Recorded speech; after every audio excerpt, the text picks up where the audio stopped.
السلام عليكم ورحمة الله وبركاته. الحمد لله.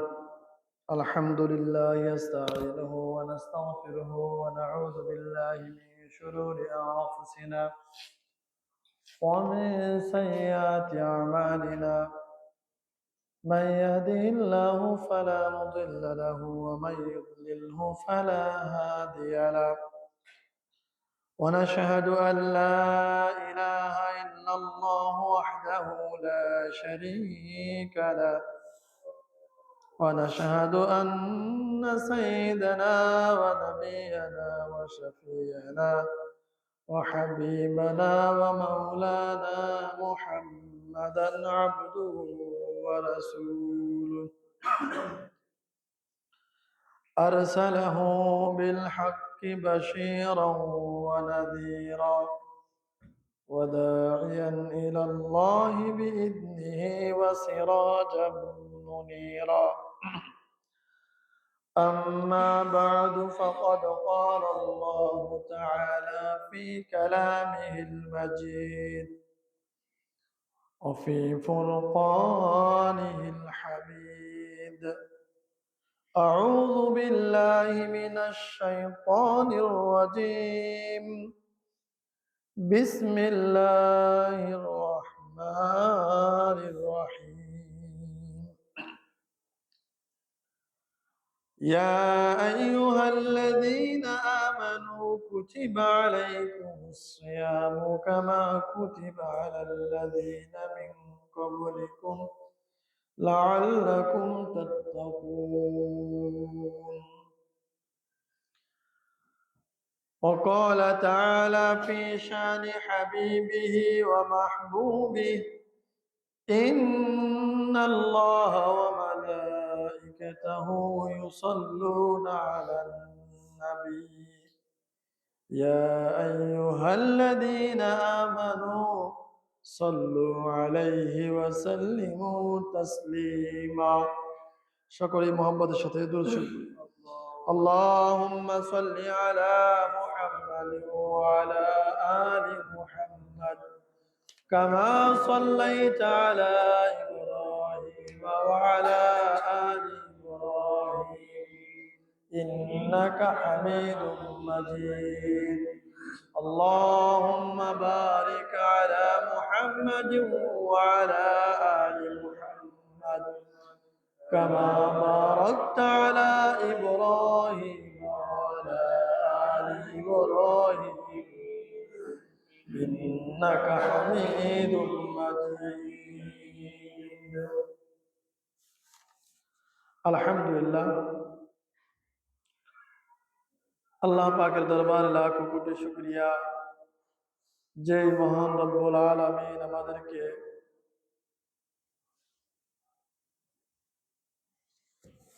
পবিত্র একটি মাসে পবিত্র একটি সময়ে দিনে একটি মজলিসে বসবার, কিছু দিনই কথা আলোচনা করবার ও শুনবার তৌফিক দান করলেন। সেই মহান রবের দরবারে অন্তরের অন্তঃস্থল থেকে শুকরিয়া দান আদায় করি আলহামদুলিল্লাহ। এই রমজান মাস এর পূর্বে যে মাস চলছে, এই মাসের নাম কি বলেন তো? শাবান মাস। কি মাস বলেন? শাবান মাস। এই শাবান মাসের গুরুত্ব হাদিস শরীফে এত বেশি আসছে। আম্মাজান আয়েশা রাদিয়াল্লাহু আনহা বলেন, আমি নবী করিম সাল্লাল্লাহু আলাইহি সাল্লামকে শাবান মাসে যেই পরিমাণ রোজা রাখতে দেখেছি, রমজান মাস ছাড়া এত পরিমাণ রোজা অন্য কোন মাসে রাসূল রাখতেন না। নবী করিম সাল্লাল্লাহু আলাইহি সাল্লামের নাতি ওসামা বিন যায়েদ রাদিয়াল্লাহু আনহু তিনি বলেন, আমি নবী করিম সাল্লাল্লাহু আলাইহি সাল্লামকে এই মাসে অধিক পরিমাণ রোজা রাখার কারণ সম্পর্কে জিজ্ঞেস করলাম। বললাম, ইয়া রাসূলুল্লাহ, আপনি অন্য অন্য মাসে এত বেশি রোজা রাখেন না, শাবান মাসে এত বেশি রোজা কেন রাখেন? নবী করিম সাল্লাল্লাহু আলাইহি ওয়াসাল্লাম এই কথার উত্তর দিলেন এভাবে, বললেন, অহুয়া শাহরুন বাইনা রজব ওয়া রমজান। শাবান মাস এটা রজব এবং রমজান মাসের মধ্যবর্তী একটি মাস। রজব এবং রমজান মাস এই দুটি মাসকে সাধারণভাবেই মুসলমানরা গুরুত্ব দিয়ে থাকে। রজব মাসকে কেন গুরুত্ব দিয়ে থাকে আমরা সকলেই জানি, আশা করি। রজব মাসটা আশহুরে হুরুমের অন্তর্ভুক্ত। আশহুরে হুরুম সম্পর্কে আমাদের ধারণা আছে। আশহুরে হুরুম হলো আল্লাহ তাআলার কাছে সম্মানিত 4টি মাস রয়েছে। আরবি গণনা অনুযায়ী মোট মাস কয়টা? 12টা। কয়টা? ইতনা আশারা শাহরান ইনদাল্লাহি ওয়া মিনহা আরবাআতু হুরুম। এই 12 মাসের মধ্যে আবার 4টি মাস রয়েছে, যে 4টি মাস সম্মানিত, মহা সম্মানিত। সূরা তাওবার আয়াতের অর্থ, এই 4টি মাসের মর্যাদা এতটা বেশি যে এই 4 মাসে যুদ্ধ বিগ্রহ করা যায় না। যুদ্ধ চলছে, এই 4 মাসের যে কোনো একটি মাসের চাঁদ দেখা দিয়েছে, অটোমেটিক যুদ্ধ বন্ধ।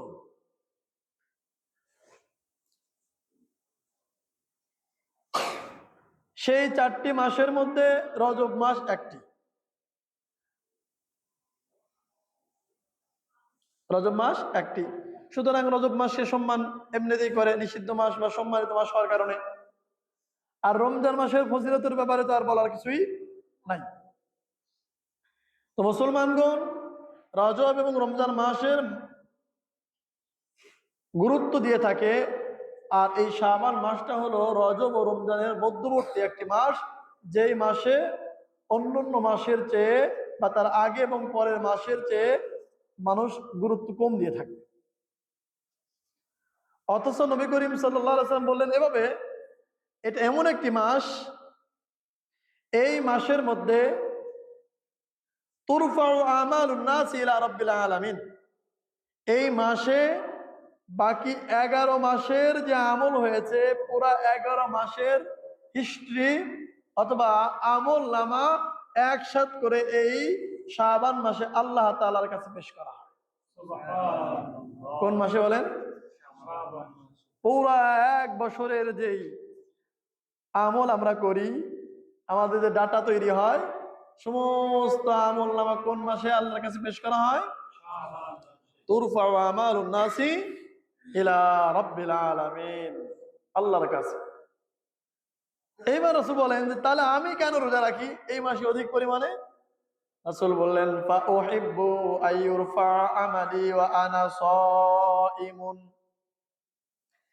যেহেতু এই মাসে আমি নবীর আমলনামা আল্লাহর কাছে পেশ করা হবে, আমার ভালো লাগে, আমি ভালোবাসি আমার আল্লাহর কাছে যখন আমার আমলনামা পেশ করা হবে, তখন যেন আমি রোজা অবস্থায় থাকি। সুবহানাল্লাহ। উহিব্বু আইয়ুরফা আমালি ওয়া আনা সাইমুন। আমি ভালোবাসি আল্লাহর কাছে এমন অবস্থায় আমার আমলনামা পেশ করা হোক, যেই অবস্থায় আমি কি? রোজাদার। এটা কার আমলনামা? ফেরেশতা বলবে এটা অমুক ব্যক্তির আমলনামা। সে এখন কি করে? ফেরেশতারা রিপোর্ট দেবে সে এখন আপনার সন্তুষ্ট অর্জনের জন্য রোজা রেখেছে। একজন কর্মচারী তার বস অফিসে আসছে, অথবা তার বসের কাছে দায়িত্বশীল ব্যক্তি রিপোর্ট নিয়ে গেল। বস জিজ্ঞেস করলো এটা এই মাসের ডিউটি কার কার, প্রত্যেকের রিপোর্ট দেখে আর বলে সে এখন কি করে? সে এখন ঘুমায়। আরেকজন কি করে? ছুটিতে আছে, আরেকজন কি করে, এই কাজ করে, এই কি করে, স্যার সে এখন ডিউটিতে আছে। কিতে আছে? ডিউটিতে আছে। বলেন তো বস কার প্রতি সন্তুষ্ট হবে? যে ডিউটির অবস্থায় আছে। প্রাইমারি স্কুলে মাঝে মাঝে ইনকোয়ারি করার জন্য কারা যেন আসে? শিক্ষা অফিসার আছে না? ওনারা এসে যদি দেখেন যে টিচার চেয়ারের মধ্যে পা তুলে, টেবিলের মধ্যে পা তুলে ঘুমাচ্ছে, আচ্ছা বলেন তো সে সারা মাস কি করেছে না করেছে ওই হিসাবের দরকার আছে? কিচ্ছু দরকার নেই। এই জন্য নবী করিম সাহেব এই মাসে অধিক পরিমাণ রোজা রাখতেন। কেন? এই মাসে আল্লাহর কাছে কি হয়? আমল নামা পেশ করা হয়। যা হোক, আমাদের সামনে এমন একটি গুরুত্বপূর্ণ মাস একেবারেই সন্নিকটে চলে এসছে। আশা করা যায় আগামীকালও আমাদের তারাবি পড়া লাগতে পারে। যে মাসের ব্যাপারে আল্লাহ তাআলা কোরআন কারিমে একাধিক আয়াতে বলেছেন, ইয়া আইয়ুহাল্লাযীনা আমানু কুতিবা আলাইকুমুস সিয়াম কামা কুতিবা আলাল লাযীনা মিন ক্বাবলিকুম। হে ঈমানদারগণ, তোমাদের উপরে রমজানের রোজাকে ফরজ করা হয়েছিল যেরকম ভাবে ফরজ করা হয়েছিল তোমাদের পূর্বেকার জাতির উপরে। তাহলে এই রোজা কেবল আমাদের জন্য কিনা ফরজ না, আমাদের পূর্ববর্তী জাতির উপরও কিছু রোজা ফরজ ছিল। তবে এই রোজার পদ্ধতি ভিন্ন হতো, পরিমাণ ভিন্ন হতো, সংখ্যা ভিন্ন হতো। এমনকি আমাদের ধর্মে, শরীয়তে ইসলামের প্রাথমিক পর্যায়ে রমজান মাসে এরকম রোজা ফরজ ছিল না, মাত্র একটি রোজা ফরজ ছিল। কয়টি বলেন? আশুরার একটি রোজা ফরজ ছিল। পরবর্তীতে দ্বিতীয় হিজরি সনের শাবান মাসে আল্লাহ তাআলা এই রমজানের রোজাকে 1 মাস ফরজ করেন। কয় মাস? 1 মাস। এবং আল্লাহ তাআলা হুকুম দিয়ে দেন, ফামান শাহিদা মিনকুমুশ শাহরা ফালইয়াসুমহু। তোমাদের মধ্যে যে বা যারা রমজান মাসে উপস্থিত হবে, যে বা যারা রমজানের চাঁদ প্রত্যক্ষ করবে, ফালইয়াসুমহু, তার জন্য আবশ্যক হলো এই রমজান মাসের কি রাখা? রোজা রাখা। রমজান মাসের রোজা রাখার জন্য শর্ত কি? কোন ব্যক্তি রোজা রাখবে? 1 নাম্বার মুসলমান। কে বলেন? কাফেরের উপর রোজা ফরজ? তাহলে রোজা ফরজ হওয়ার জন্য 1 নাম্বার শর্ত কি? মুসলমান হওয়া। মুসলমান না হলে তার জন্য রোজা নাই। আরাম নাকি? আরাম না। বরং মুসলমান না হলে তো পরকালে হিসাবও নাই, এ নাই। ডাইরেক্ট কোথায়? বাম দল। ডাইরেক্ট কোন দল? বাম দল, জাহান্নাম। এটা ভালো হইলো না খারাপ হইলো? 1 নাম্বার শর্ত রোজা। রোজার জন্য 1 নাম্বার শর্ত কি হওয়া? মুসলমান হওয়া। কে বলেন তো? 2 নাম্বার আকেল হওয়া। কি হওয়া? আকেল, বুদ্ধিমান, জ্ঞান সম্পন্ন হওয়া। তাহলে কোনো ব্যক্তি যদি মানসিক বিকারগ্রস্ত হয়, পাগল হয়, মানসিক প্রতিবন্ধী আমরা যাকে বলি, তার জন্য কি রোজা ফরজ? তাহলে মানসিক প্রতিবন্ধী এমন ব্যক্তির জন্য কি নয়? রোজা ফরজ নয়। 3 নাম্বার বালেগ হওয়া। কি হওয়া? বালেগ হওয়া। কি হওয়া? বালেগ হওয়া। বালেগ কত বছর বয়সে সানি? 18 বছর। কত? হ্যাঁ, এইখানেই ঝামেলা, এই জায়গায় কি ঝামেলা। দেখেন আমাদের বুদ্ধিজীবীরা কি করে। আল্লাহ তাআলা কোরআন কারীম সূরা নিসা 5 নম্বর পারা 2 নম্বর পৃষ্ঠা থেকে নিয়ে 3 নম্বর পৃষ্ঠা, একদম 3 নম্বর পৃষ্ঠার শুরু লাইনে আল্লাহ তাআলা বললেন, ওয়াইন খিফতুম শিকাকা বাইনাহুমা ফাবআসু হাকামান মিন আহলি ওয়া হাকামান মিন আহলিহা। যদি স্বামী স্ত্রীর মধ্যে বনিবনা না হয়, কেনা হয় বলেন? বনিবনা না হয়। অন্য একটা বিষয় আমি আপনাদের এই বিষয়টা আনার জন্য বলছি। স্বামী স্ত্রীর মধ্যে বনিবনা না হলে করণীয় কি? স্বামী প্রথমে উপদেশ দেবে, ওয়াজ করবে, না হলে বিছানা আলাদা করে দেবে, না হলে হালকা পাতলা মারধর করবে, যার দাগ না হয় শরীরে, হাড্ডি না ভাঙে। এরপরে হচ্ছে না, এরপরে উভয় পক্ষ থেকে বিচারক নির্ধারণ করবে, ছেলে পক্ষ থেকে মেয়ে পক্ষ থেকে। তারা দুইজনকে বুঝিয়ে সুঝিয়ে যদি পারে তাহলে কি করে রাখবে, ঠিক আছে, আর না পারলে তো নাই। আচ্ছা বলেন তো, এই যে উভয় পক্ষের মাতব্বরদের সিদ্ধান্ত কখন প্রযোজ্য? যখন বনিবনা হচ্ছে না তখন, নাকি তালাকের পরে? বনিবনা হচ্ছে না তখন হলো উভয় পক্ষের মাতব্বর আসবে, সিদ্ধান্ত নেবে এই সংসার টিকে কি টিকে না। এটা আল্লাহর বক্তব্য। আর আমাদের বুদ্ধিজীবীরা 1961 সালে মুসলিম পারিবারিক আইন তৈরি করছে, 3 তালাক হয়ে গেছে, এরপরে মায় মাতব্বর আইসা চিন্তা ভাবনা করবে যে রাখা যায় কি না। বলেন নাউজুবিল্লাহ। বুঝতে পারছেন? তালাক হয়ে যাওয়ার পরে, ওই যে কে যেন বলছে, মেয়েকে জামাই অনেক মার দিছে, মেয়ে চলে গেছে বাপের বাড়িতে, মাত বাড়া ডাইকে বলে তুমি বাপের বাড়িতে গেছে কেন? আমাকে যে মার দিছে মাইরেই ফেলছিল। থাকতা, তোমাকে মারতো, মেরে ফেলতো, পরে দেখতাম কি হয়ে যায়, মেরে ফেলতো, পরে দেখতো উনি কি হয়। তো 3 তালাকের পরে আমাদের বুদ্ধিজীবীরা শিখায় কি করবে, এখন যদি এলাকার পঞ্চায়েত চায় 90 দিনের মধ্যে, প্রশাসন চায়, তাহলে এই স্ত্রীকে স্বামী ফেরত নিতে পারবে। আল্লাহ বললেন এই কাহিনী কখন? তালাকের আগে। আর আমাদের বুদ্ধিজীবীরা একটু পিছাই দিচ্ছে তালাকের পরে। আল্লাহ তাআলা নারী ও পুরুষের বালেগ হওয়ার ক্ষেত্রে সীমারেখা নির্ধারণ করলেন সর্বপ্রথম শারীরিক পরিবর্তনের মাধ্যমে। কিসের পরিবর্তনের মাধ্যমে বলেন তো? শারীরিক পরিবর্তনের মাধ্যমে। একটা ছেলে বালেগ হবে সর্বনিম্ন 12 বছর। কত বছর বলেন? সর্বনিম্ন 12 বছর বয়স। এর আগে শারীরিক পরিবর্তন হলেও প্রযোজ্য নয়। 12 বছর বয়সে যদি তার শারীরিক পরিবর্তন হয়, যেমন তার যদি স্বপ্নদোষ হয় অথবা স্ত্রী সহবাসে সক্ষম হয়, এগুলা শারীরিক পরিবর্তনের লক্ষণ, তাহলে সে কি বালেগ। কত বছর সর্বনিম্ন বলেন? 12 বছরের আগে যদি হয় ধর্তব্য না।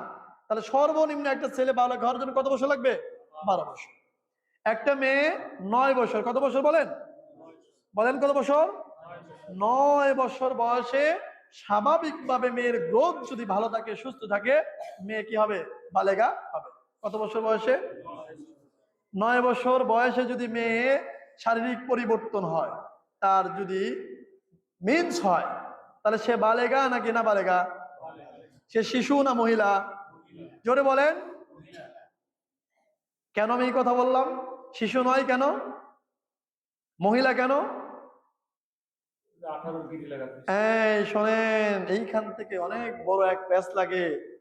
আমার নবী রাহমাতুল লিল আলামিন, সাইয়্যিদুল মুরসালিন, সাইয়্যিদুল কাওনাইন, দু জাহানের বাদশা হযরত মুহাম্মদ সাল্লাল্লাহু আলাইহি ওয়াসাল্লাম আম্মা জান আয়েশাকে স্ত্রী রূপে গ্রহণ করে নিয়েছিলেন কত বছর বয়সে? কত বছর বয়সে? 9 বছর বয়সে। 6 বছর বয়সে বিয়ে করেছেন। 9 বছরে যখন বালেগা হয়েছেন, শিশু থেকে যখন উনি মহিলায় রূপান্তরিত হয়েছেন, তখন তিনি তার ঘরে উঠায় নিয়েছেন। কত বছর বয়সে? তখন আম্মাজান আয়েশা মহিলা না শিশু? জোরে বলেন। কিন্তু আপনি বালেগা হওয়ার পরেও যদি 9 বছরে মহিলার স্বীকৃতি না দেন, আপনি ওই বালেগা হওয়ার পরেও যদি ওই মেয়েটাকে শিশু বলেন, ওই শিশু আপনি বলছেন, এর সূত্র ধরেই আজকালের পৃথিবীতে শত শত নাস্তিক এবং নামদারি মুসলমান আপনার নবী আমার নবীকে শিশুকামী বলে। বলেন নাউজুবিল্লাহ। তাহলে বালেগা কত বছর বয়সে? 9 বছর হলে মহিলা হয়। বালেগা যদি শারীরিক পরিবর্তন হয়, সে মহিলা থাকে না শিশু হয়? শব্দের মারপেজ বুঝছেন তো? আমাদের বাংলাদেশের নিয়ম অনুযায়ী, আন্তর্জাতিক লেভেলের নিয়ম অনুযায়ী 18 বছর। কত বছর? ছেলে এবং মেয়ে বালেগ হওয়ার জন্য কত বছর লাগবে? 18 বছরের আগে যদি কেউ খুন খারাপি করে ফেলে, তার অপরাধ না, তার বিচার হবে শিশু আইনে। কি আইনে বলেন? বিশেষ হয় না? 2013 সালে যেই পুলিশ আল্লামা বাবনগরী রহমতুল্লাহ আলাইকে অপমান অবদস্থ করেছিল জেলখানার মধ্যে, সেই পুলিশ নাম ছিল মাহফুজুর রহমান সম্ভবত, সেই পুলিশ এবং তার স্ত্রী উভয়কে তার মেয়ে ঐশী, তার মেয়ে কে বলেন, ঐশী, হাত পা ওড়না দিয়ে বেঁধে ঘুমের ওষুধ খাওয়ায় বটি দা দিয়ে টুকরা টুকরা করছে। জানেন না এটা? তার কি কোনো বিচার হয়েছে? কেন হয় নাই? তার বয়স হয় নাই, 17 বছর কয়েক মাস, 18 বছর হতে আরো কয়েক মাস বাকি ছিল বিদায় শিশু আইনে তার বিচার হয়েছে, তার কোনো মৃত্যুদণ্ড হয় নাই। বুঝতে পেরেছেন কত বড় ফাঁক ফোকর? আচ্ছা, তাহলে আমরা বলেন বালেগা হইলে কি হইলে বলেন, মেয়ে বালেগা হতে পারে কত বছর বয়সে? 9 বছর বয়সে, আর ছেলেরা 12 বছর বয়সে। এই বিষয়ে আমরা পরে বলবো ইনশাআল্লাহ একদিন বিস্তারিত। যদি শারীরিক কোনো পরিবর্তন না হয়, ছেলে বা মেয়ের শারীরিক কোনো পরিবর্তনই হয় নাই, মেয়ের মিন্স হয় নাই, স্বপ্নদোষ হয় নাই, ছেলেরও স্ত্রী সহবাসে সক্ষম না, আবার স্বপ্নদোষও হয় নাই, সেই ক্ষেত্রে আপনি কত বছর বয়সে বালেগা ধরবেন? হাদিস স্পষ্ট, যদিও ইখতিলাফ আছে, কিন্তু প্রায় সবাই একমত, যখন ছেলে বা মেয়ে উভয়ের বয়স যখন চন্দ্র মাসের হিসাবে 15 বছর হবে। কত বছর বলেন? বলেন কত বছর হবে? যখন ছেলে বা মেয়ের বয়স 15 বছর পূর্ণ হবে, ওই ছেলের শারীরিক পরিবর্তন লক্ষ্য করা যাক অথবা না যাক, ওই মেয়ের শারীরিক পরিবর্তন আসুক অথবা না আসুক, সেই মেয়ে বালেগা আর ওই ছেলে বালেগা। চন্দ্র মাস হিসেবে 15 বছর। কত বছর বলেন তো? কার জন্য? ছেলে মেয়ে উভয়ের জন্য। আর যদি শারীরিক পরিবর্তন লক্ষ্য করা যায়, মেয়ের কয় বছরে? 9 বছর, ছেলের। এইবার আপনি বলেন, আপনার মেয়ে ক্লাস 6-এ পড়ে, বয়স তার 10 বছর, শারীরিক পরিবর্তন হয়েছে, আপনি জানেন, আপনি রোজা রাখলেন, আপনার মেয়ে ঘুমায়, আপনি তাকে জাহান্নামের উপযুক্ত করলেন নাকি জান্নাতের? আপনার ছেলের বয়স 13 বছর, ক্লাস 7-এ পড়ে, আপনি বললেন রোজা রাখলে শরীর নষ্ট হয়ে যাবে, এটা কি বাপ না হারামি? বলেন কেন হারামি? মনে করেন আপনার বাড়িতে আগুন লাগছে, ছেলে কম্বল দিয়ে শীতের দিনে ঘুমায়, বাপ বলতেছে আমার ছেলে মাত্র কাঁচা ঘুম, সারা রাত গান টান শুনে মাত্র ঘুমাইছে, এখন উঠাইলে ডিস্টার্ব হবে, আরে ডাকিস না। আচ্ছা বলেন তো, সে বাপ না হারামি? এতে সন্দেহ আছে? এই বাচ্চা যদি পুড়ে যায়, মরে যায়, শেষ। আপনি যে আপনার বালেক সন্তানকে তার শরীর নষ্ট হয়ে যাবে এই ভয়ে ডাকলেন না, যদি ঘরে আগুন লাগার কারণে ছেলেকে কেউ না ডাকে, এই যদি হারামি হয়, আর বালেক সন্তানকে নামাজ অথবা রোজার আদেশ করা থেকে যদি পিতামাতা বিরত থাকে, এই বাপ মা কত শতবার হারামি, এর কোনো ইয়াত্তাই নেই। কেন? দুনিয়ার জিন্দিগি পুড়ে গেছে, মরে গেছে, শেষ। আর আখিরাতের যে জিন্দিগি, সেই জিন্দিগিতে যদি এই রোজা না রাখার কারণে এই সন্তান জাহান্নামে যায়, সে একলা যাবে না, বরং সে বলবে অকাল আল্লাযীনা কাফারু রব্বানা আরিনাল লাযাইনি আযাল্লানা মিনাল জিন্নি ওয়াল ইনসি নাজআলহুমা তাহতা আকদামিনা লিয়াকুনা মিনাল আসফালিন। সূরা হামিম সিজদা 24 নম্বর পারা 19 নম্বর পৃষ্ঠার প্রথম লাইনে। সেই দিন এই সন্তান, যেই সন্তানের স্বাস্থ্য নষ্ট হয়ে যাবে, ভালো লাগবে না, শরীর চিপকে যাবে, এর জন্য আপনি তাকে রোজা রাখতে দিলেন না, আপনি তাকে সাহারি খাওয়ানোর জন্য উঠাইলেন না, আপনি জোর করে তাকে মারধর করে হলেও মসজিদে আনলেন না, নামাজ পড়ালেন না, এই সন্তান, এই ছেলে আর এই মেয়ে বলবে আল্লাহ নামাজ কালাম না পড়ার কারণে, দিন না মানার কারণে আমি তো জাহান্নামী হয়েই গেছি, আমি জাহান্নামে একলা যাব না, যেই পিতা যেই মাতা আমাকে জাহান্নামের উপযুক্ত করেছে। আরিনাল লাযাইনি আযাল্লানা, ওই দুইজনকে দেখায় দেন যারা আমাকে বিভ্রান্ত করেছে, গোমরাহ করেছে। নাজআলহুমা তাহতা আকদামিনা লিয়াকুনা মিনাল আসফালিন, আজকে আমি জাহান্নামে যাব, জাহান্নামে যাওয়ার আগে আমার বাবা এবং মায়ের গর্দানের মধ্যে পাড়া দিয়ে তাদেরকে অপদস্থ আর লাঞ্ছিত করে আমি জাহান্নামে যাব। কঠিন না? যার গর্দানে পাড়া দিয়ে সন্তান জাহান্নামে যাবে, ও বাপ মা মনে হয় যে বাকিটুক জান্নাতে আছে? তো হুকুমের আসামি। আল্লাহ তাআলা বলবেন সূরা আহজাবের মধ্যে আল্লাহ তাআলা বলেছেন, একই কথা আল্লাহ তাআলা সূরা আরাফের মধ্যে বলেছেন। এই সন্তান তারা বলবে আতিহিম দিফাইন মিনাল আযাব ওয়ালআনহুম লানান কাবীরা। আল্লাহ, এরা তো আমাদের গোমরাহ করেছে, আমার বাবা, আমার মা, আমার দায়িত্বশীল, আমি যারা অনুসরণ করতাম তারা আমাকে গোমরাহ করেছে। রব্বানা আতিহিম দিফাইন মিনাল আযাব, আল্লাহ আমাকে যে শাস্তি দিবা তার দ্বিগুণ শাস্তি আমার পিতামাতা, আমার ওই যারা আমাকে গোমরাহ করেছে এদেরকে দাও। আতিহিম দিফাইন মিনাল আযাব। আল্লাহ তাআলা বলবেন তাকে দ্বিগুণ দেই আর কয় গুণ দেই ও হিসাব আমার কাছে আছে, তোমার মাতাব্বারি করা লাগবে না, আগে তুমি তোমারটা করো। তাইলে বলেন তো রোজা রাখার ৩ নম্বর শর্ত কি? বালেগ হওয়া। কি হওয়া? বালেগ যদি হয়ে যায় আপনার মাতাব্বারি করার দরকার নাই, আমার মাতাব্বারি করার দরকার নাই। শরীরে ছেলের গিয়ে যাবে, শরীর নষ্ট হয়ে যাবে। আর ছেলেকে বানাইছে কি বলেন তো? বলেন আল্লাহ বানাইছে, আল্লাহ হলো তৈরি করেছেন, সেই আল্লাহ তাআলা বলেন বালেগ হয়েছে মানে এই ছেলেটা রোজা রাখার উপযুক্ত, বালেগা হয়েছে মানে এই মেয়েটা রোজা রাখার উপযুক্ত।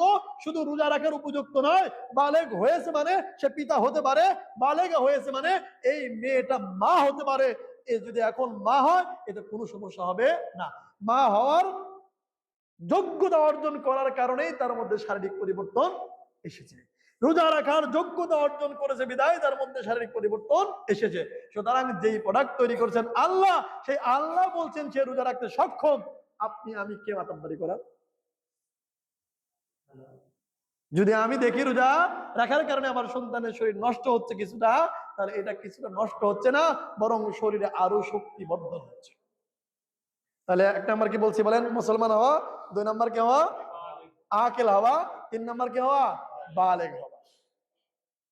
আচ্ছা, ৪ নম্বর আরেকটা হলো সুস্থ হওয়া। কি হওয়া? সুস্থ হওয়া।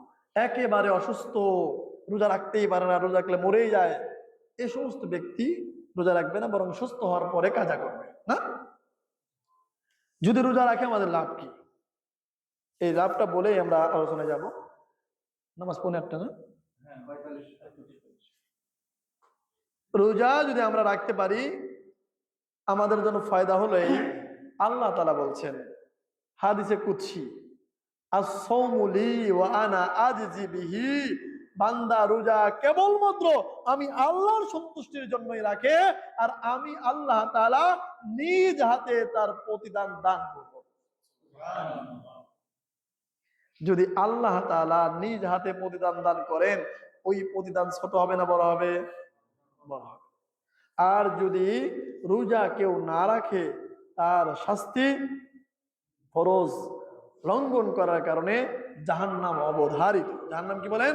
অবধারিত। আল্লাহ তাআলা আমাদেরকে প্রত্যেকটি রোজা হক আদায় করে রাখার তৌফিক দান করে, সকলে বলে আমিন।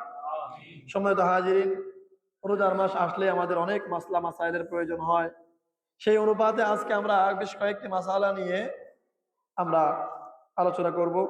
আমি মাত্রই ঢাকা থেকে আসছি, এই জন্য লম্বা কথা বলবো না। আমাদের যুবক ভাইয়েরা বেশ কিছু প্রশ্ন এখানে তুলে ধরেছেন, আমরা সেই প্রশ্ন এক এক করে আমরা উত্তর দেওয়ার চেষ্টা করবো ইনশাআল্লাহ। ১ নম্বর প্রশ্ন, ভুল করে খেয়ে ফেললে কি রোজা ভেঙে যায়? যদি কেউ ভুলে কোনো কিছু খেয়ে ফেলে, হয়তো রোজা রাখছে তার মনেই নাই, এরকম হতে পারে না? রোজা রাখছে তার মনেই নাই যে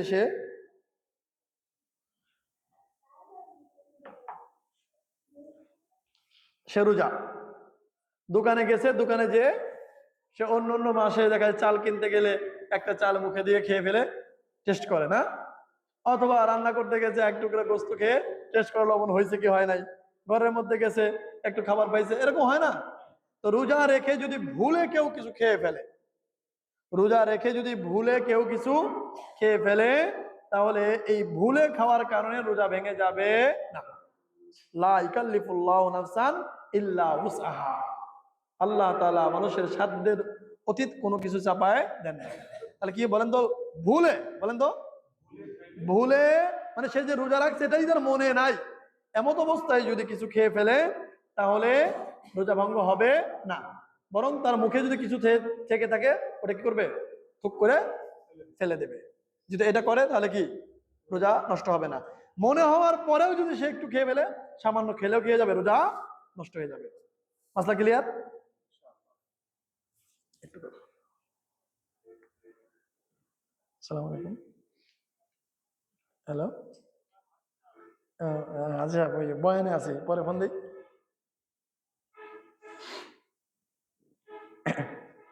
তাইলে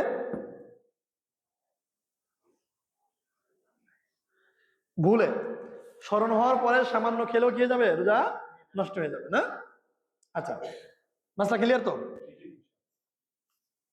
2 নাম্বার, দাঁত ব্রাশ বা মিসওয়াক করলে কি রোজা নষ্ট হয়? না, দাঁত ব্রাশ বা মিসওয়াক করলে কি হয় না, রোজা নষ্ট হয় না। তবে রোজা রেখে পেস্ট দিয়ে বিরাস না করা অতি উত্তম। কেন?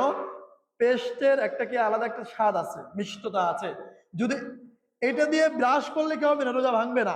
কিন্তু এটা যদি ভিতরে চলে যায়, এই পেস্টের স্বাদ যদি কি যায় ভেতরে চলে যায়, তাহলে কি যাবে, রোজা ভেঙে যাবে। এবং যাওয়ার যেহেতু সম্ভাবনা আছে, এই জন্য পেস্ট আমরা কি রমজান মাসে কি করবো, অবশ্যই ব্যবহার থেকে বিরত থাকার চেষ্টা করবো ইনশাআল্লাহ। আর পেস্ট দিয়ে ব্রাশ করা রমজান মাসে রোজা রেখে এটা অবশ্যই মাকরুহ, অবশ্যই কি মাকরুহ।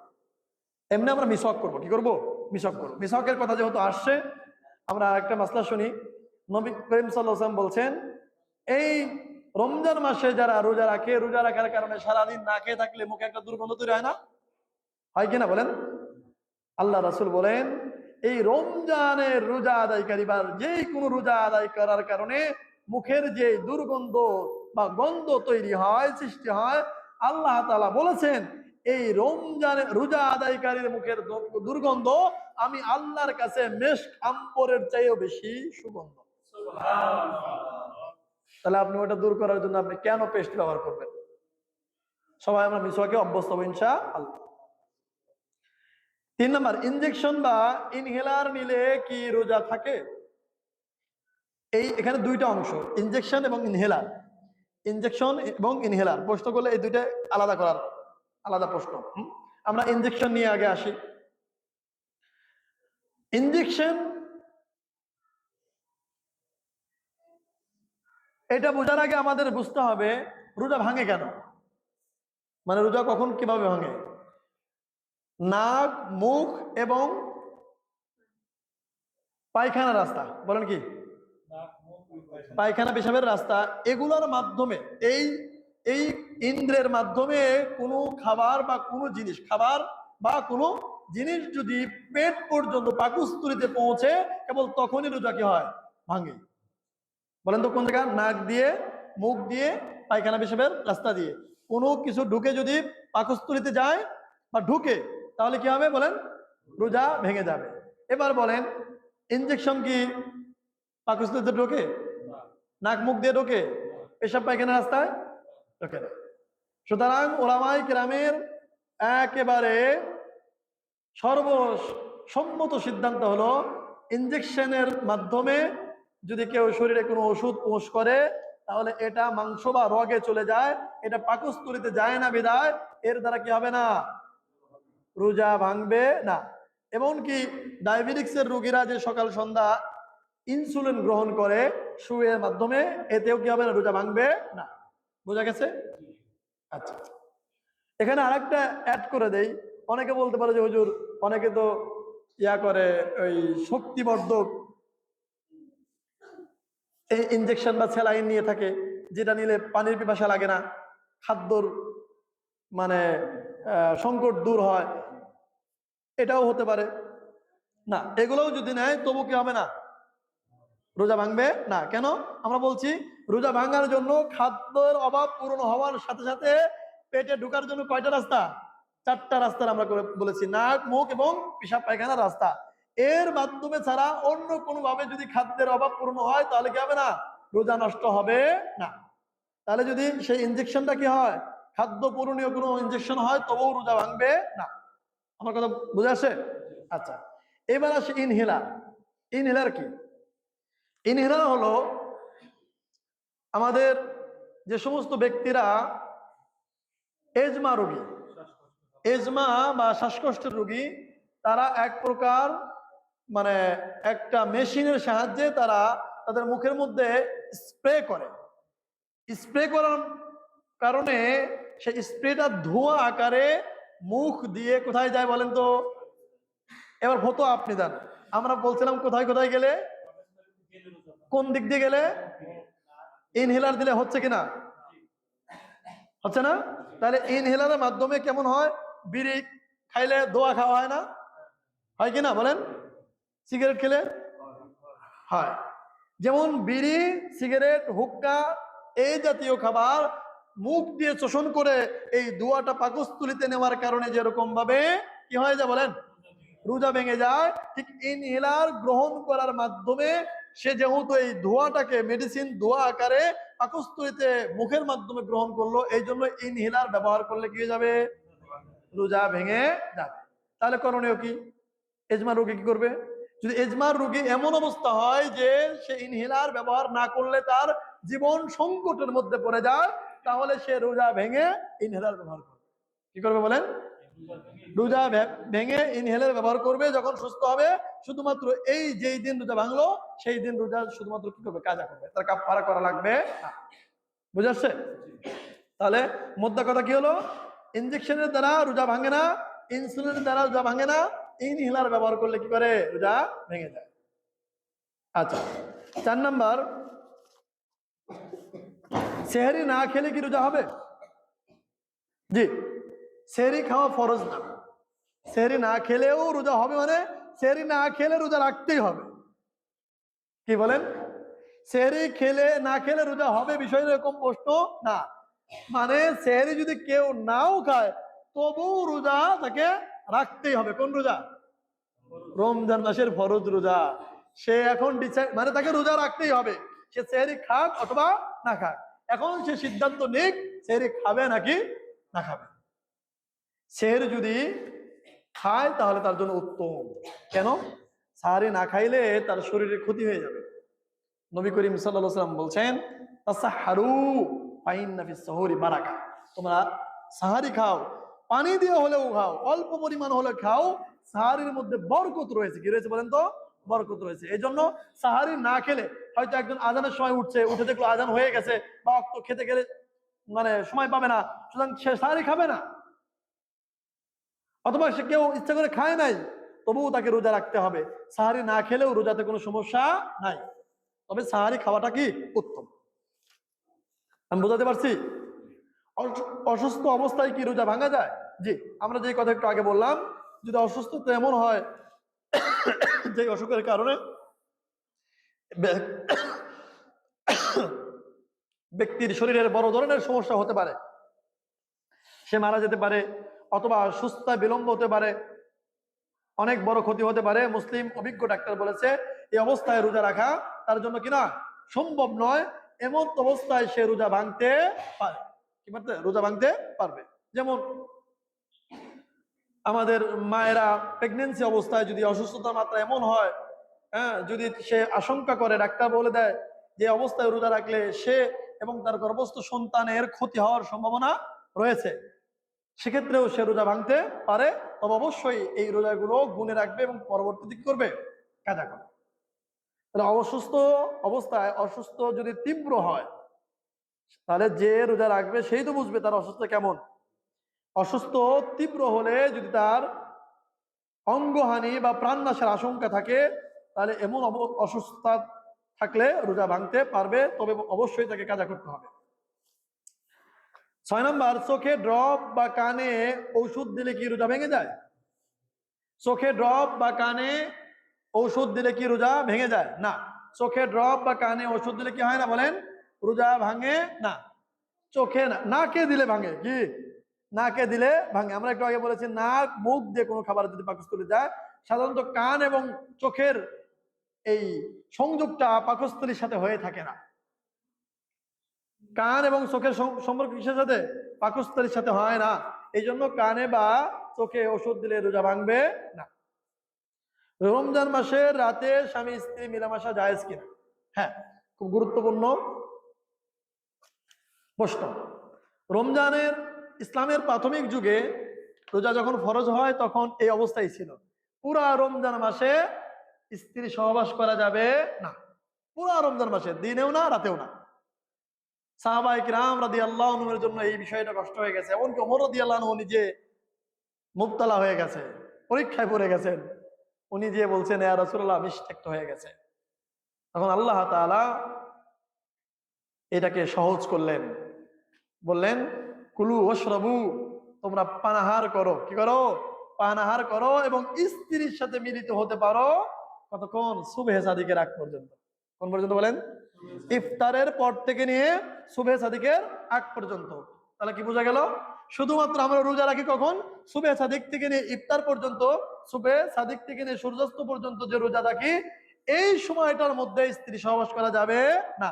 তাহলে ইফতারের পর থেকে নিয়ে সুবহে সাদিক পর্যন্ত এই সময়ের মধ্যে কি করা যাবে? স্ত্রী সহবাস করাতে কোনো সমস্যা নাই। বুঝা গেছে? আচ্ছা, তারাবির নামাজ কি 20 রাকাত পড়তেই হবে? এই প্রশ্ন আসলে আমাদের দরকার নাই, কারণ আমাদের মানে 20-এর কম পড়ার লোক খুবই কম।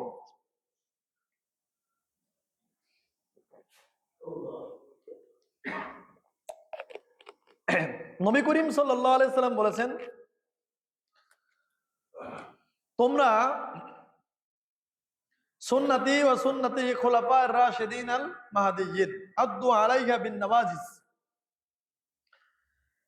তোমরা আমি নবী এবং আমার খলিফাদের সুন্নতকে আদ্দু আলাইহা বিন নওয়াজিজ, আযু মানে হলো কামরায় ধরা। কি ধরা বলেন তো? কামরায় কখন ধরে? কোনো কিছু ছুঁইতে যেতে চাইলে তখন কামরায় ধরে না? শুধু কামরায় ধরতে বলে নাই, রাসূল সাল্লাল্লাহু আলাইহি ওয়াসাল্লাম নওয়াজিজ, মারির দাঁত দিয়ে কামরায় ধরো। আমি এবং আমার খোলাফায়ে রাশিদিনের সুন্নাহকে কি করো? মারির দাঁত দিয়ে কামরায় ধরো। এবার আসি, 1400 বছর যাবত সমস্ত মুসলমান ঐক্যবদ্ধ হয়ে তারাবির নামাজ কয় রাকাত পড়ে? 20 রাকাত। কয় রাকাত বলেন? 20 রাকাত। এই সুন্নাহটা আমরা যে আকারে, যে পদ্ধতিতে 20 রাকাত পড়ি, এই পদ্ধতি চালু করেছে দ্বিতীয় খলিফা হযরত ওমর রাদিয়াল্লাহু আনহু। কে বলেন তো? ওমর রাদিয়াল্লাহু আনহু কে ছিলেন? খলিফা না? আপনারা একটা জিনিস খেয়াল করেন যে ওমর রাদিয়াল্লাহু আনহু ওই সময় এই সিদ্ধান্ত নিয়েছেন যখন লাখ লাখ সাহাবী জীবিত। যখন কি লাখ লাখ সাহাবী জীবিত। ওমর রাদিয়াল্লাহু আনহু যখন এই সিস্টেম চালু করলেন, 20 রাকাত নামাজ মসজিদে উবাই ইবনে কাব রাদিয়াল্লাহু আনহুর ইমামতে আদায় করা হবে, তখন সাহাবী কয়জন জীবিত ছিলেন? এই কাজটা যদি রাসূলের সুন্নাহ বহির্ভূত হইতো তাহলে সাহাবায়ে কেরাম কি মানতেন? তাহলে ওমর রাদিয়াল্লাহু যে সিস্টেম চালু করলেন, এটা মানতে বলছেন কে? রাসূল সাল্লাল্লাহু আলাইহি ওয়াসাল্লাম। কে বলেন? রাসূল সাল্লাল্লাহু আলাইহি ওয়াসাল্লাম মানতে বলছেন। সুতরাং রাসূল সাল্লাল্লাহু আলাইহি ওয়াসাল্লাম মানতে বলছেন সাহাবায়ে কিরামকে, খুলাফায়ে রাশিদিনকে।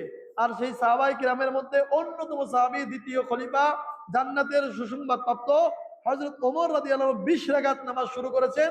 পৃথিবীর একজন সাহাবী এবং পরবর্তীকালে কোন রকম মুহাদ্দিস, একজন আলেম, একজন উলামা কেউ 20 রাকাতের নিচের কথা কেউ বলেন নাই।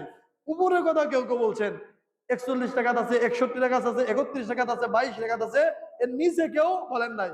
এখন আপনি সিদ্ধান্ত নেন আপনি কার কথা মানবেন। 1400 বছর ধরে পড়ে আসা নিয়ম, যে নিয়মটা করেছেন হযরত ওমর রাদিয়াল্লাহু আনহু, আপনি ওমর রাদিয়াল্লাহু আনহুর কথা মানবেন নাকি 1400 বছর 1500 বছর পরে এসে আমার মতো দুই একজন ছুটকা ফাটকা লোক কি বললো তার কথা মানবেন? সিদ্ধান্ত আপনার। ভ্রমণরত অবস্থায় কি রোজা রাখা বাধ্যতামূলক? ভ্রমণরত কথাটা আংশিক উঠে আসছে, তবে পরিপূর্ণ হলো এই শব্দটাকে এক কথা বললে সফররত অবস্থায়, মুসাফির, মুসাফিরের জন্য, কার জন্য বলেন তো? মুসাফিরের জন্য রোজা বাধ্যতামূলক না। মুসাফিরের জন্য রোজা বাধ্যতামূলক কিনা? মুসাফির এক কথা হয়ে গেছে কেন? মুসাফির তাকেই বলা হবে যে তার নিজ এলাকা থেকে অন্তত পক্ষে 48 মাইল সমান সমান 79 কিলোমিটার দূরে যাওয়ার নিয়তে ঘর থেকে বের হয়ে গেছে। মুসাফির কি বলেন তো? যে ব্যক্তি নিজ এলাকা থেকে 48 মাইল সমান সমান 79 কিলোমিটার দূরে গন্তব্যে যাওয়ার নিয়তে নিজ এলাকা থেকে বের হয়ে গেছে, সে চলমান, এই ব্যক্তি কি বলেন? মুসাফির। এই ব্যক্তি হলো মুসাফির। এই মুসাফির ব্যক্তি চাইলে রোজা নাও রাখতে পারে, তার জন্য কি আছে? ছাড় আছে। তবে অবশ্যই তাকে এই রোজা পরে কি করতে হবে? কাজা করতে হবে। কি করতে হবে? কাজা করতে হবে। ঠিক আছে? এমনকি কোন ব্যক্তি সফর অবস্থায় আছে, কোথাও গেছে, এখান থেকে চট্টগ্রাম গেছে, ওখানে যে সে 5 দিন 10 দিন থাকা নিয়ত করেছে, তাহলে সে মুসাফির। ওখানে যাওয়ার পরেও সে মুসাফির থাকবে, সে অবস্থায় রোজা না রেখেও সে পরবর্তী কাজা করতে পারে। যদি ওখানে যাওয়ার পরে, গন্তব্য স্থানে যাওয়ার পরে যদি সর্বনিম্ন 15 দিন, কয়দিন? 15 বা তার চেয়েও বেশি দিন থাকার নিয়ত করে, তখন সে মুকিম হয়ে যায়, তখন তার জন্য এই ছাড় আর থাকবে না। তাহলে মুসাফিরের জন্য রোজা পরে কাজা করার কি আছে? সুযোগ আছে। রোজা রেখে চুল বা নখ কাটা যায়? হ্যাঁ, রোজা রেখে চুল বা নখ বা শরীর পরিষ্কার করতে কোনো সমস্যা নাই, কোনরূপ সমস্যা নেই। ঠিক আছে? রোজা রেখে চুল, নখ বা শরীরের অবাঞ্ছিত লোম পরিষ্কার করতে কোনরূপ সমস্যা নাই, অবশ্যই কাটা যাবে। দিনের বেলা গোসল করলে বা মাথায় পানি দিলে কি রোজার সমস্যা হয়? না। দিনের বেলায় গোসল করলে বা ঠান্ডা পানি আরাম করার জন্য মাথায় ব্যবহার করলে কোনো সমস্যা নেই, করতেই পারে। রোজা অবস্থায় সুগন্ধি বা পারফিউম ব্যবহার করা জায়েজ কিনা? হ্যাঁ, রোজা অবস্থায় পারফিউম বা সুগন্ধি ব্যবহার করা জায়েজ আছে। তবে যদি পারফিউমটা এরকম হয় যে নাক দিয়ে দিয়ে দিলেন, যেমন আগরবাতি, আগরবাতি ধোয়া হয় না, নাকের কাছে নিয়ে দিছে টান, কোথায় গেছে? বুঝতে পারছেন? ও ইনহেলারের যে হুকুম, স্প্রে যদি এরকম করে মুখের মধ্যে চলে যায়, ওই একই হুকুম। তাহলে সতর্ক থাকা ভালো। কি? সুগন্ধি ব্যবহার করতে কোনো সমস্যা নেই, তবে সুগন্ধি না, সুগন্ধির যেই মূল উপাদান, সুগন্ধি না, সুগন্ধির যে মূল উপাদানটা, সেই উপাদানটা যদি নাক বা মুখ দিয়ে পেটের মধ্যে চলে যায়, তাহলে কি যাবে? উপাদান কি? যেমন ওই স্প্রেটা ধোয়ার মতো যেটা, ওটা যদি ঢুকে যায়, ঠিক আছে? অথবা আতর ভরা টান দিছে, আতর চলে গেছে ভিতরে, হয় না এরকম? তাহলে সুগন্ধি ব্যবহার করতে কোনো সমস্যা নাই। ঠোঁটে ভ্যাসলিন বা স্যাপোস্টিক, লিপস্টিক নাকি? আচ্ছা, ভ্যাসলিন, হ্যাঁ, আচ্ছা, ভ্যাসলিন বা মেরিল জাতীয় এগুলো ব্যবহার করতে কোনো সমস্যা নেই। তবে খেয়াল রাখতে হবে যেন কোনোভাবেই মানে ভ্যাসলিন নিয়ে জিহ্বা দিয়ে চেটে যেন খেয়ে না ফেলে, এটা পেটে গেলে রোজা ভেঙে যাবে। অমুসলিম বা রোজা রাখেনি এমন কারো সামনে কি খাবার খাওয়া যাবে? হ্যাঁ, এটা হলো তার ওই ব্যক্তির মাসলা যে রোজা রাখে নাই, হয়তো মা বোন যারা আছে, রোজা তার মানে থাকতে হচ্ছে না অসুস্থতার কারণে, এমন ব্যক্তিরাও পরহেজ করা, রোজাদার ব্যক্তির সামনে তার সম্মানার্থে কি খাওয়া, মানে খাবার খাইলে কোনো সময় গুনাহ হবে এরকম না, তবে না খাওয়াটা হলো উত্তম। জায়েজ না জায়েজের মাসলা না, এটা হলো উত্তম অনুত্তমের মাসলা। যে ব্যক্তি রোজা রেখেছে তার সামনে রোজা যে রাখেনি সে খাবে না। কেন? একটা হলো ও এই ব্যক্তির জন্য কষ্টের কারণ হবে, একজন মুসলমানকে কষ্ট দিয়ে কোনোভাবেই মানে কি হবে না, ঠিক হবে না। 2 নম্বর, আপনি যে রোজা রাখেন না এটা প্রচার হয়ে গেল। আপনি যে রোজা রাখেন না, হয়তো আপনি শারীরিক অসুস্থতার কারণে রোজা রাখছেন নাই, রাখতে পারেন নাই, এটা আপনি প্রচার করার তো কোনো বিষয় না, আপনি গোপনে খান। আর একটা মাসলা এখানে বলে দেই, যে সমস্ত মায়েরা রোজা রেখেছে, সকালবেলা সাহারি খেয়েছে, দিনের বেলায় তার শরীর খারাপ হয়ে গেছে, দিনের বেলা তার কি হয়ে গেছে? শরীর খারাপ হয়ে গেছে, তাহলে তার রোজা ওদিন শেষ, ওদিন রোজা রাখতে পারবে না। বাকি দিন সে কি করবে? খেতে পারবে, করবে বাকি দিন কি খেতে পারবে, দিনের বেলা খেতে পারবে। আরেকজন মা, সে রোজা রাখেনি, সকালবেলা তার শরীর খারাপ ছিল, জহরের পরে বা দিনের বাগে যে কোনো সময় দেখতে পেল তার শরীর সম্পূর্ণ সুস্থ, সে পরিষ্কার হয়ে গেছে, শিখে গেছে, এখন তো রোজা রাখলে রোজা হবে না, কিন্তু এখন সে খাবেও না। আমার কথা বুঝতে পেরেছেন? যে সকালে শরীর খারাপ থাকার কারণে রোজা রাখে নাই, সকালে সে নাস্তা করেছে, এরপরে দেখলো দুপুরবেলা সে কি হয়ে গেছে, সুস্থ হয়ে গেছে, তাহলে দুপুরবেলা সে আর কি করবে না, এই রমজানের সম্মানার্থে সে কি করবে না, খাবার খাবে না। খাবার খাওয়া হারাম না, বিষয়টা এরকম না, খাইলে খাবে না, সে খাওয়া থেকে বিরত থাকবে। এটা হলো রমজান মাসের সম্মানার্থে। অফিসের কাজের চাপে রোজা রাখা কষ্টকর হলে করণীয় কি? রোজা রাখতে হবে। আল্লাহর বিধানের ক্ষেত্রে যদি কোনো বিধান মানে কর্ম প্রতিবন্ধকতা তৈরি করে, প্রয়োজনে কর্ম ছেড়ে দিতে হবে। লা তাআতা লিমাখলুকিন ফি মাসিয়াতিল খালিক। আল্লাহর অবাধ্য হয়ে কোনো মাখলুকের আনুগত্য করা যাবে না। সুতরাং যদি এরকম হয় যে অফিসের কাজ করতে গেলে কষ্ট, রোজা মানেই কষ্ট, কষ্ট করার জন্যই কি রোজা। আপনি কষ্ট হবে এই জন্যই তো আল্লাহ তাআলা আপনাকে রাইয়ান নামক জান্নাত দেবে না। আপনার কষ্ট হবে এই জন্য যে আল্লাহ তাআলা ফেরেশতাদের মাধ্যমে রোজার সওয়াব না দিয়ে আল্লাহ নিজ হাতে দিবেন, এই কষ্ট করার কারণেই আল্লাহ তাআলা দিবেন। সুতরাং কষ্ট হলেও রোজা রাখতে হবে। আচ্ছা, রমজানে কি কেনাকাটা বা মার্কেটে যাওয়া যাবে? জি, রমজানে কেনাকাটা করা যাবে মার্কেটে। এখন হয়তো উদ্দেশ্য হলো মহিলাদের, যদি মহিলাদের উদ্দেশ্য হয়, রমজান ছাড়া যেরকম ভাবে মহিলাদের পর্দা করা ওয়াজিব, রমজানের বাইরেও পর্দা করা ওয়াজিব। রমজানের বাইরে যেখানে যাওয়া যাবে না, রমজানেও সেইখানে যাওয়া যাবে না। বিশেষ করে রমজান মাস ঈদের কেনাকাটি থাকে, এই জন্য পুরুষ মানুষেরও ভিড় থাকে, ওখানে যদি মহিলারা যায় তাহলে বেপর্দা হওয়া, শরীরে টাচ লাগার সম্ভাবনা বেশি থাকবে। বিধায় অবশ্যই রমজান মাসে মহিলারা এই পবিত্র মাসে মার্কেটে যাওয়া অ্যাভয়েড করবে। রোজা রেখে কি রক্ত দেওয়া যাবে? হ্যাঁ, রোজা রেখে রক্ত দেওয়া যাবে, তবে খেয়াল রাখতে হবে রোজা রাখার কারণে দুর্বল হয়ে গেলে এরপরে যদি সে রক্ত দেয়, রক্ত দিলে সে কাহিল হয়ে আবার রোজা ভাঙার সম্ভাবনা তৈরি হতে পারে। যদি এরকম সম্ভাবনা তৈরি হয় যে আমি রক্ত দিতে গেলে আমি অসুস্থ হয়ে যাব, আমাকে ডাব খাওয়ানো লাগবে, পরে আমার রোজা ভাঙতে হবে, তাহলে রোজা সাহারির ইফতারের পরে রক্ত দেবে। যদি এমার্জেন্সি কারণে রক্ত দেয়, রক্ত দেওয়ার কারণে রোজা ভাঙবে না। রক্ত দেওয়ার কারণে, নিছক রক্ত দেওয়ার কারণে কি হবে না, রোজা ভাঙবে না। বাচ্চাদের কি রোজা রাখা বাধ্যতামূলক? বাচ্চার আমরা আলোচনা করেছি, বাচ্চা যদি বালেগ হয়ে যায়, মানে যদি 9-12 এর মধ্যে শারীরিক পরিবর্তনের মাধ্যমে যদি বালেগ হয়ে যায়, অথবা বাচ্চা বলতে যদি আপনি 18 বছরের নিচে বোঝান, 15 বছর পরে আর কেউ কি থাকে না, বাচ্চা থাকে না। অর্থাৎ বালেগ হলেই তার জন্য রোজা রাখা কি বাধ্যতামূলক, ফরজ। ডায়াবেটিক্স মাপার জন্য আঙ্গুল ছিদ্র করে রক্ত লিখে রোজা ভাঙবে না। যেখানে আমরা রক্ত দিলেই রোজা ভাঙে না, সেখানে সামান্য একটু রোজা কি হয়, রক্ত বের হলে ওযু ভেঙে যাবে, কিন্তু কি হবে না, রোজা ভাঙবে না। ওযু ভাঙবে কিন্তু রোজা ভাঙবে না। কুলি করার সময় অনিচ্ছাকৃত ভাবে পানি পেটে গেলে চলে গেলে কি হবে? হ্যাঁ, অনিচ্ছাকৃত ভাবে যদি পানি কোথায় গেলে, পেটে গেলে, পেটে তো দূরের কথা, হল কমে গেলে রোজা ভেঙে যাবে। পেট তো অনেক পরে না, যদি অনিচ্ছাকৃত কি পেটে যাওয়া, একটু মুক্ত গেলে তো পেট পর্যন্ত পৌঁছে না, হলকমে চলে যায়, রোজা ভেঙে যাবে। এই রোজাটা পরে কি করতে হবে, কাজা করে নিতে হবে। এই জন্য রমজান মাসে ফরজ গোসল যদি দিনের বেলাও করতে হয়, সেই ক্ষেত্রে গড়গড়ে কুলি করা এবং নাকের নরম জায়গায় পর্যন্ত পানি পৌঁছানোর ক্ষেত্রে শরীয়ত শিথিল করেছে।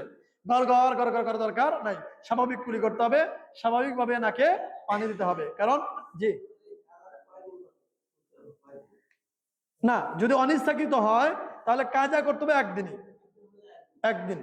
আর যদি ইচ্ছাকৃত রোজা ভাঙে তাহলে কাজার সাথে সাথে কাফফারা দিতে হবে, সে কাফফারা হলো 60 দিন। তাহলে বোঝা গেছে, যদি কুলি করার সময় অনিচ্ছাকৃত কি যায়, হলকমের মধ্যে পানি চলে যায়, রোজা ভেঙে যাবে, এই রোজা পরবর্তী করতে হবে, কাজা করতে হবে। এই জন্য সাবধান, কুলি করার সময় খুবই সাবধানতার সাথে কুলি করতে হবে। স্বপ্নদোষ হলে কি রোজা ভেঙে যাবে? না, স্বপ্নদোষ হলে রোজা ভাঙবে না, কারণ সে তো, এটা তো তার হাতের ইয়া না, সে তো এত নিজে ইচ্ছাকৃত ভাবে করে নাই, ঘুমের মধ্যে হয়ে গেছে, কি হবে না, দিনের বেলায় যদি স্বপ্নদোষ হয় রোজা ভাঙবে না। যাকাত কি কেবল রমজান মাসেই দিতে হয়? না, যাকাত কেবল রমজান মাসে দিতে হয় না, যাকাত ফরজ যখন হয় তখন দিতে হয়।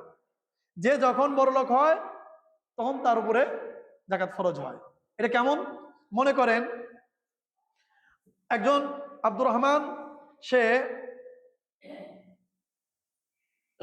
রমজানের 2 মাস পরে কুরবানির মাস জিলকদ বা জিলহজ মাসে সে বড়লোক হয়েছে, হয় না এরকম? জিলহজ মাসে কুরবানির গরু বিক্রি করছে, গরু বিক্রি করে 2-3 লাখ টাকা পাইছে, তাহলে সে কি হয়েছে? বড় লোক। ঋণ টিন পরিশোধ করার পরেও তার কাছে 1 লাখ টাকা থেকে গেছে বা বেশি, আমার টাকার সংখ্যাটা ডাজন্ট ম্যাটার, এখানে নিসাব পরিমাণ মাল তার কাছে আসছে। নিসাব পরিমাণ কি? 52.5 ভরি রূপা সমমূল্য। কত ভরি বলেন তো? 52.5 ভরি রূপা। এখন আপনি যদি আপনি আজকে হিসাব করেন দেখতে হবে রূপার দাম কত। আপনি যদি 20 বছর পরে হয় তাহলে ওই সময় রূপার মূল্য কত, এটা হিসাব করে যেই মাসে সে 52.5 ভরি রূপার মালিক হইল, ওই মাসে সে কি? বড় লোক। ওই মাসে কি বলেন? সে ধনী সাব্যস্ত হলো। এই ধনী অবস্থা যদি 1 বছর থাকে, কয় বছর? মানে জিলহজ মাসে কুরবানির ঈদের আগের দিন সে ধনী হয়েছে, পরবর্তী বছর কুরবানির ঈদের আগের দিন তার যাকাত আদায় করা খরচ। যেই তারিখে সে ধনী হয়েছে ঠিক পরের বছর ওই তারিখে যাকাত আদায় করা তার জন্য খরচ। রোজা কোনো বিষয় না। কেউ যদি রমজান মাসে কি হয়, বড় লোক হয়, সে রমজান মাসে আদায় করতে পারে। তবে হ্যাঁ, আমরা রমজান মাসে কেন আদায় করি? রমজান মাসে দান করলে বেশি সওয়াব। হ্যাঁ, এই জন্য যদি কেউ অগ্রিম রমজান মাসে আদায় করে তাহলে তার সওয়াব বৃদ্ধি পাবে, এতে কোনো সমস্যা নাই। ঠিক আছে? তবে যদি আগেই রোজা যাকাত ওয়াজিব হয়ে যায়, রমজানের জন্য অপেক্ষা না করা। কেন? রমজান আস্তে আস্তে তার মৃত্যু হয়ে যেতে পারে, তাহলে সে যাকাত আদায় না করে মারা গেল, এর জন্য সে শাস্তি পাবে। এই জন্য যাকাত ওয়াজিব যেই মাসে হবে পরবর্তী বছর ওই মাসেই তার যাকাত কি? ওয়াজিব। কেউ যদি ভুলবশত দেরি করে সেহরি খেয়ে ফেলে, ভুলবশত বলতে কি মানে ভুলবশত হতে পারে, আজানের সময় না, ভুলবশত বলতে সে মনে করেছে কি এখনো সময় আছে, নাকি এখনো সময় আছে, এইটা মনে করে সে কি করছে, মানে সাহারি খাইছে, না ওই দিনে রোজা হবে না, ওই দিনে রোজা হবে না। পরবর্তীতে এই দিনে রোজা কি করতে হবে? কাজা করে নিতে হবে। দেখেন, একটা হলো ভুলে গেছে, ঠিক আছে বলেন তো, ভুলে গেছে আর একটা ভুল বশত, দুইটা পার্থক্য আছে। একটা ভুলে গেছে আর একটা কি ভুল বশত। ভুলে গেছে মানে তার এই ক্ষেত্রে তার কোনো কি নাই। আর একটা ভুল, সে ঘুম থেকে উঠে তার জন্য দায়িত্ব ছিল কি করা, সময় যাচাই করা কয়টা বাজে কি এটা। সুতরাং যদি সে পরে ভুলবশত খেয়ে ফেলে এই দিন, এর শুধু কাফারা না, শুধু কি, শুধু কাজা করতে হবে, কাফারা দিতে হবে না। ফিতরা কখন দিতে হয়? ফিতরা দিতে হয় রমজান মাসে ঈদ উল ফিতরের জামাতে যাওয়ার আগে ফিতরা আদায় করতে হয়। ঈদের জামাতে যাওয়ার আগে কি করতে হয় বলেন তো? নিজের পক্ষ থেকে নিজের স্ত্রী, নাবালেগ সন্তান, বৃদ্ধ পিতামাতা এবং নিজের অধীনস্থ যত লোক আছে, এমনকি ঈদের দিন সকালে যদি কোনো বাচ্চা জন্মগ্রহণ করে সেই বাচ্চার পক্ষ থেকেও কি করতে হয়? ফিতরা আদায় করতে হয়। রোজা রেখে কি সিনেমা দেখা বা গান শোনা যাবে? আমার প্রশ্ন, রোজা না রেখে কি এগুলো করা যাবে? বুঝেন নাই? রোজা না রেখেই তো এগুলো করা যাবে না, হারাম। রোজা রেখে কেমনে করা যায়? কারোর সাথে ঝগড়া বা রাগ করলে কি রোজা ভেঙে যাবে? না, ঝগড়া বা রাগ করলে রোজা ভাঙবে না। তবে ঝগড়া বা রাগ করলে রোজা হালকা হয়ে যাবে। কে যাবে? হালকা হয়ে যাবে। রোজাদার, রাসূল সাল্লাল্লাহু আলাইহি ওয়াসাল্লাম শিখিয়েছেন, যদি কেউ তোমার সাথে ঝগড়া করতে আসে, তুমি রোজাদার, তুমি বলে দাও যে আমি আপনার সাথে ঝগড়া করতে পারবো না, আনা সায়েম, আমি রোজাদার, আমি আপনার সাথে ঝগড়া করবো না। রোজা হলো ঢাল স্বরূপ, কি বলতো, যতক্ষণ না সে ভেঙে ফেলে। এই রোজা ভেঙে ফেলা মানে হলো রোজা ভাঙে যাওয়া না, মানে হালকা করে ফেলা, মাকরু। তাহলে রোজা রেখে কারোর সাথে ঝগড়া করা বা গালি দেওয়া এই সমস্ত কাজ করা যাবে না। যদি রাগারাগি করে ফেলে, না, দোকানদার 400 টাকার খেজুরের কেজি যদি কেউ 200 টাকা বলে, সে কিনছে 350, মাথা গরম হয়ে যায় না, ধমক দিয়েই ফেলছে, রোজা ভেঙে যাবে না? রোজা ভাঙবে না, কিন্তু অনুত্তম হবে। দাঁত দিয়ে রক্ত পড়লে কি রোজা ভেঙে যাবে? না, দাঁত দিয়ে রক্ত পড়লে রোজা ভাঙবে না, কুলি করে ফেলে দেবে, রোজা ভাঙবে না, ওযু ভেঙে যাবে। কফ বা শ্লেষ্মা গিলে ফেললে কি রোজা থাকে? জি। মুখের বাহিরে বের করার পরে যদি নতুন করে আবার গিলে ফেলে তাহলে কি যাবে? রোজা ভাঙবে। কিন্তু মুখের ভেতরে থাকা অবস্থায় কফ, ছ্যাপ, থুতু গিলে ফেললে কি হবে না? রোজা ভাঙবে না। রোজা ভাঙে কি? ভেতরে কোনো কিছু খেলে। থুতু, শ্লেষ্মা এটা তো ভেতরের, বাইরের না। সুতরাং ভেতর থেকে কেউ যদি গিলে ফেলে রোজা ভাঙবে না। বমি করলে কি রোজা ভেঙে যায় না? বমি করলেও রোজা ভাঙে না। বমি করলেও কি হয় না? রোজা ভাঙে না। ইচ্ছাকৃত যদি কেউ বমি করে সেই ক্ষেত্রে এটা মাকরু, রোজা হালকা হয়ে যায়। কিন্তু বমি করার দ্বারা কি হয় না? রোজা ভাঙে না। এই জন্য খুবই গুরুত্বপূর্ণ প্রশ্নগুলো চলে আসছে। আরো কিছু আছে নাকি প্রশ্ন কারো? রোজা, জি জি। আমরা তো অনেক সময় এই টাইম কে মেনটেন করবে না, মানে ইফতারির আগে যদি 2 মিনিট বা 3 মিনিট আগে যদি আপনার ইফতারি করে ফেলে তাহলে সেই ক্ষেত্রে যদি সূর্যাস্তের আগে, সূর্যাস্তের 1 মিনিট আগেও যদি কেউ কিছু খেয়ে ফেলে রোজা ভেঙে যাবে, ওই রোজাটা আবার কাজা করতে হবে। ঠিক আছে? এই জন্য সতর্কতা স্বরূপ আমাদের যে প্রত্যেক ক্যালেন্ডার আছে সেই প্রত্যেক ক্যালেন্ডারেই 1-2 মিনিট করে কি করা আছে? পিছায় দেওয়া আছে, প্রত্যেক ক্যালেন্ডারে আছে। এই জন্য আশা করি আমরা এখন এই ভুলটা হওয়ার খুবই মানে সম্ভাবনা খুবই কম। জাযাকুমুল্লাহ খায়ের। এরপরেও যদি কেউ ক্যালেন্ডারের আগে করে ফেলে তাহলে 1-2 মিনিট আগে করলে আশা করা যায় তার রোজাটা হয়ে যাবে। আশা করা যায় ইনশাআল্লাহ। এরকম কি এরকম যেরকম মনে করেন আমাদের মসজিদের টাইমটা 1 মিনিট মানে স্লো, আর একটা মসজিদের মনে করেন 1 মিনিট বেশি। এখন ওই মসজিদের অ্যালার্ম দিছে আমরা ইফতারি করে ফেলাইছি, এখন দেখতেছি যে পাশের মসজিদে 1 মিনিট পরে দিচ্ছে না, এতে বললাম তো ওনার যে 1 মিনিট আগে আগে দিয়েছে, সাধারণত ওই ক্যালেন্ডারে তো 2 মিনিট 2.5 মিনিট সতর্কতা তোমার কি আছে, দেওয়াই আছে। সুতরাং আমাদের গরিব ফাস্ট বা স্লো হলে 1 মিনিট বা 30 সেকেন্ড হয়।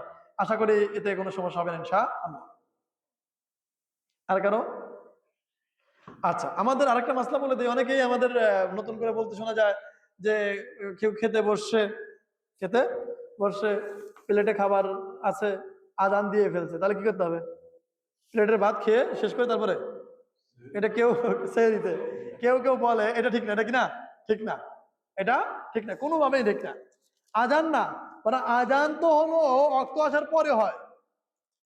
আজান অক্ত আসার পরে, আজানের অন্তত পক্ষে 3 মিনিট আগেই কি হয়ে যায়?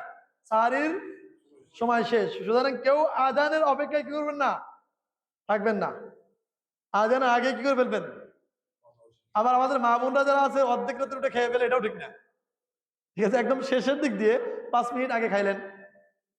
হ্যাঁ, আমার অনেক মা বোন আছে বিশেষ করে বয়স্ক যারা সাহারি খেয়ে একদম খাওয়ার শেষে পান একটা যে মুখে দিয়ে একটু কুলি করবো নি এই করে শুয়েছে, পরে 8টা বেজে গেছে, রোজা হবে? হবে না। পান, গুল, হ্যাঁ, বিড়ি, সিগারেট এগুলা দিলে কি হয় না? রোজা হয় না। এই জন্য পান খান আর যাই খান সাহারির খাওয়ার আগে কি শেষ করে কুলি টুলি করে একদম পরিষ্কার হয়ে থাকবেন ইনশাআল্লাহ। গুল রোজা রেখে খাওয়া যাবে না, ধূমপান করা যাবে না। আল্লাহ তাআলা আমাদের সকলকে জেনে বুঝে আমল করার তৌফিক দান করেন। সকলে বলে আমিন। আমরা সকলে দরুদ শরীফ পড়ি, আল্লাহুম্মা সাল্লি আলা মুহাম্মাদ ওয়া আলা আলি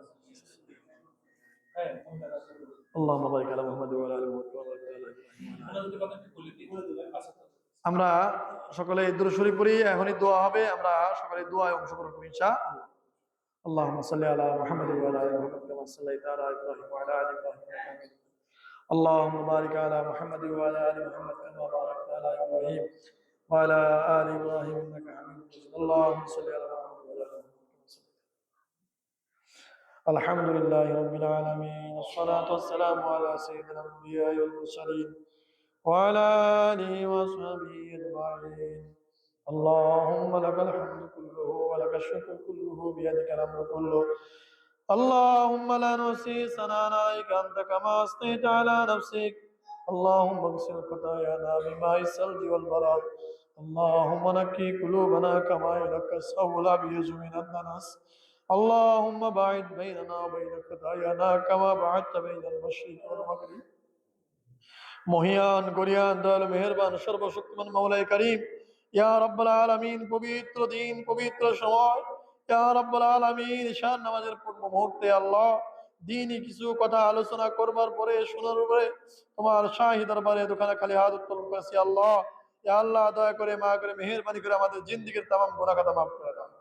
ইয়া আল্লাহ বান্দা হিসেবে আমরা দুর্বল, ইয়া আল্লাহ বারবার তওবা করি, বারবার তওবা ভঙ্গ করি। ইয়া আল্লাহ তোমার কাছে আবার ফেরত আসি। ইয়া আল্লাহ তুমি ছাড়া আমাদের আর কোনো মালিক নেই, তুমি ছাড়া আমাদের আর কোনো যাওয়ার জায়গা নেই, বিধায় তোমার কাছে আসি আল্লাহ। ইয়া আল্লাহ তুমি আমাদেরকে মাফ করে দাও। ইয়া আল্লাহ আমাদেরকে মাফ না করলে তোমার আরো বান্দা আছে, তুমি ছাড়া আমাদের আর কোনো রব নেই। ইয়া আল্লাহ তুমি ছাড়া আমাদের আর যাওয়ার জায়গা নেই। ইয়া আল্লাহ তুমি আমাদেরকে মাফ করে দাও। ইয়া আল্লাহ আমাদের অসুস্থ ব্যক্তিদেরকে সেবা দান করে দাও, ঋণী ব্যক্তি ঋণ পরিশোধের ব্যবস্থা করে দাও, অভাবী জনের অভাব দূর করে দাও। ইয়া আল্লাহ হাজতমন্দের হাজত পূর্ণ করে দাও। ইয়া রব্বাল আলামিন, ইয়া হাকামাল হাকিমিন, পরীক্ষার্থীদের পরীক্ষা সহজ করে দাও, যারা রেজাল্টের আশা আছে রেজাল্টকে ভালো করে দাও। ইয়া আল্লাহ আমাদের সমস্ত দোয়াকে তুমি কবুল আর মঞ্জুর করে নাও। ইয়া রব্বাল আলামিন, সামনে আগত রমজান মাস, ইয়া আল্লাহ রমজান মাসে আমরা যারা ইয়া আল্লাহ রোজা রাখতে কষ্ট হয়ে যায়, ইয়া আল্লাহ তুমি আমাদেরকে শারীরিক ও মানসিক ভাবে পূর্ণাঙ্গ সুস্থতা নসিব করে দাও। ইয়া আল্লাহ আমাদের অনেকে বিভ্রান্ত, ইয়া আল্লাহ রোজা রাখার প্রয়োজন হয় না এরকম বক্তব্য যারা দেয়, ইয়া আল্লাহ তুমি তাদেরকে হেদায়েত নসিব করে দাও। ইয়া আল্লাহ, ইয়া হাকামাল হাকিমিন, যত কষ্টই হোক না কেন আমরা যেন 30টা রোজা সহি শুদ্ধভাবে হক আদায় করতে পারি সেই তৌফিক দান করে দাও। ইয়া আল্লাহ আমাদের সকলকে পূর্ণাঙ্গ হেদায়েত নসিব করে দাও। ইয়া আল্লাহ উপস্থিত মুসল্লিয়ান কিরামকে আল্লাহ তুমি হেদায়েত নসিব করে দাও। ইয়া আল্লাহ আমাদের এই দোয়াকে কবুল আর মঞ্জুর করে নাও। ইয়া রাব্বাল আলামিন, তোমার রাসূলের ওসিলায় দোয়াকে কবুল আর মঞ্জুর করে নাও। রব্বির হামহুমা কামা রাব্বায়ানি সগীরা ওয়ারহামনা মাহুম বিরহমাতিকা ইয়া আরহামার রোজা রাখলে ফোনে অনেকে ভিডিও গেম খেলে, সেটা কি খেলা যাবে? রাহিমিন। না, রোজা রেখে অনর্থক কোনো কাজ করা যাবে না।